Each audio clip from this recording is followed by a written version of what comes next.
best views in the national park, especially into the Shenandoah Valley here as you look upstream, south and west.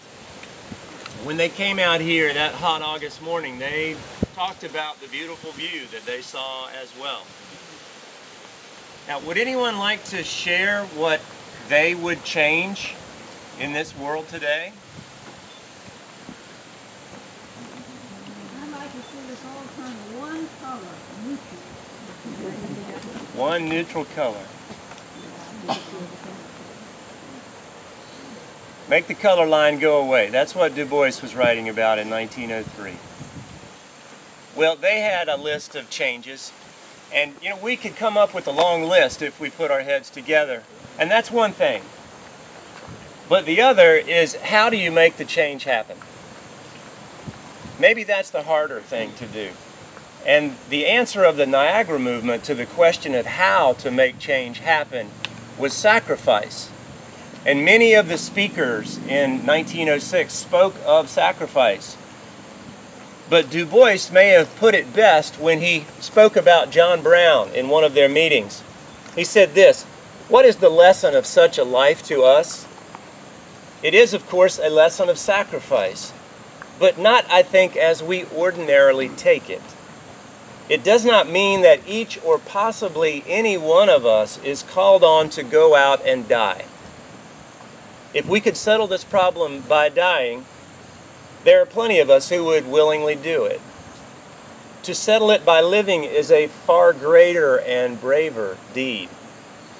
The real sacrifice, then, in a magnificent character like John Brown's, is the sad fact that such a man must give his wonderful power and moral force not to the positive doing of good, but to the negative of driving back evil. The problem of evil in the world is not so much what it does itself as the good it hinders." And what Du Bois said then still applies today to the hidden racism throughout the world. He continued, "So much of life must go not to forward right, but to beat back wrong. John Brown sacrificed himself, and we must sacrifice ourselves, must sacrifice our work, our money, our positions, in order to beat back the evil of the world." Well, it's always good to get out and stretch your legs after you've been sitting inside, listening to speeches, participating in meetings all day. It's good to get a change of scenery. And J.R. Clifford had organized some field trips for them so they could do that. It wasn't enough to be on Camp Hill, in Harpers Ferry, on the Storer College campus. So they went to Charlestown, their first field trip, to get some more John Brown history. And what they did there, they went to the same places that park rangers go today when we take tours over there.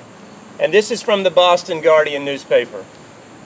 "We went to the courtroom in the courthouse where John Brown raised himself on the cot where he lay wounded and said, if he was not to be given a fair trial, to hasten to his public murder.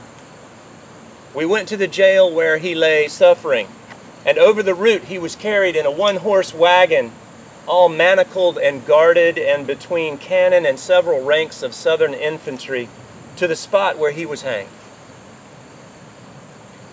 Then there was the field trip to the Murphy farm, to this place. It was August the 17th, 110 years and 4 days ago. And founding member Max Barber, a dentist and newspaper publisher from Atlanta, Georgia, wrote about it. He said the day opened with a pilgrimage at 6 a.m. He called it the most interesting session of the 4 days. They had named it John Brown's Day, and Barber wrote it was full of inspiration, that it was worth a trip across the continent to have been there. Well, the object of their pilgrimage, the source of their inspiration, it's just over there.